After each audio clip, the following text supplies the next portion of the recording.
آج ہمیں دینی عقل، شعور، سسٹم کے تناظر میں حاصل کرنا فرض ہے، کیونکہ یہ دجل کا دور، فراڈ کا دور، ماحول اور سسٹم عالمی سطح پر دجالوں نے بنایا ہے۔ تو اس دجالی نظام مزاحمت کرنا، مزاحمتی شعور کا پیدا ہونا، اس سے برات کا، آپ خود کچھ نہیں کر سکتے، نہیں بدل سکتے، تو اس سے برات کا تو اعلان کرو۔ اس کے اعلی کار کیوں بنتے ہو؟ اس کا حصے دار کیوں بنتے ہو؟ اس کے نمائندے کیوں بنتے ہو؟ اس کے لیے کردار ادا کرو، اور اگر کردار ادا کرو گے تو جو سزا ان مجرموں کی ہے وہ تمہاری ہے۔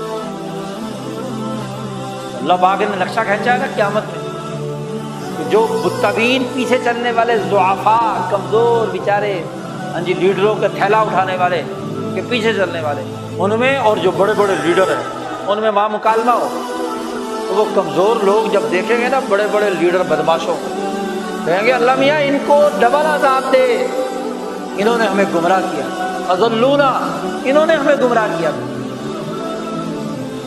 وہ متکبرین کہیں گے کہ بھائی ہم نے تو گمراہ کیا تھا، تم نے بھی تو لالچ اٹھایا تھا نا، وہ ایک تھیلا کھانے کا تم نے لیا تھا، وہ جو بوتل پانی کی تم نے لی، وہ جو فلانا کام تم نے، تمہارا بھی تو لالچ تھا کہ تم ہماری پارٹی میں شامل تھے، ہمارے لیے اعلی کاری کا کام کرتے۔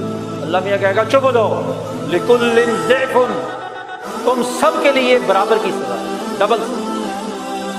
متکبر کے لیے ڈبل سزا ہے، اس لیے کہ اس نے گمراہ کیا، اور کمزور کے لیے اس لیے سزا ہے کہ اس نے اس متکبر کو ووٹ دیا، اس کا ساتھ دیا، اس کا اعلی کار بنا، خود بھی تباہ ہوا اور دوسروں کی بھی، اپنی حیثیت کو اس کی ظالمانہ اجتماعیت کے لیے استعمال کیا۔